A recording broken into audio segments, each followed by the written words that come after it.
tuna fedha zimekuja kwa ajili ya dawa. Sasa kumekuwa na tatizo ambalo kila wakati na kila mahali ninakopita nasema hii haifai, lazima turekebishe, kwamba serikali inatoa fedha nyingi kwa ajili ya dawa, na tukiangalia kwenye taarifa za vitabu tunaambiwa utoshelevu wa dawa ni zaidi ya 90%, sehemu zingine 94%, sehemu zingine 96%. Lakini kila mgonjwa akienda hospitalini anaambiwa akanunue dawa mtaani.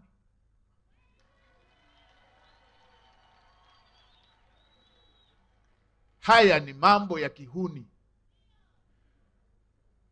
Kioski mtaani kinapata wapi dawa ambayo serikali haiwezi kupata, kama sio hizo hizo za serikali zimepigwa cross zikatangulizwa kule?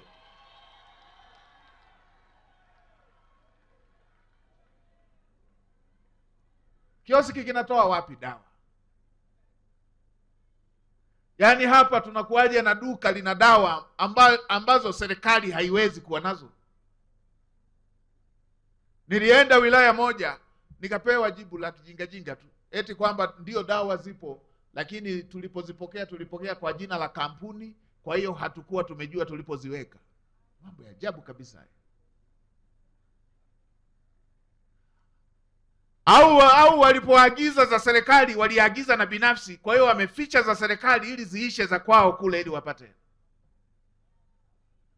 Haya hayakubaliki.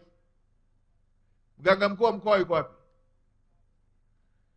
Waambie wadogo zako wote, waambie wasaidizi wako wote, na waambie wale wanaoagiza dawa waagize dawa zinazotumika zaidi kwa mkoa wa Iringa.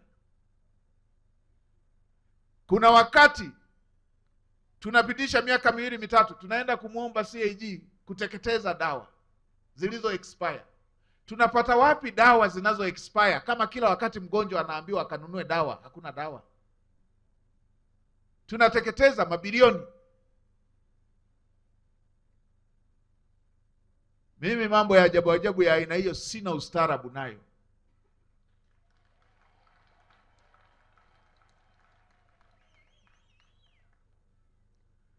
Na kila mkoa nasema sasa tutafanya utaratibu wa kufuatiliana mguu kwa mguu. Wenzetu wa vyombo, kila mwaka wa fedha ukishaanza, mjue fedha zilizokuja, mjue zimenunua dawa ngapi na hizo dawa zimekwenda wapi, ili wananchi wanufaike na jasho la kodi zao. Tumia nishati safi ya kupikia kutoka Oryx Gesi.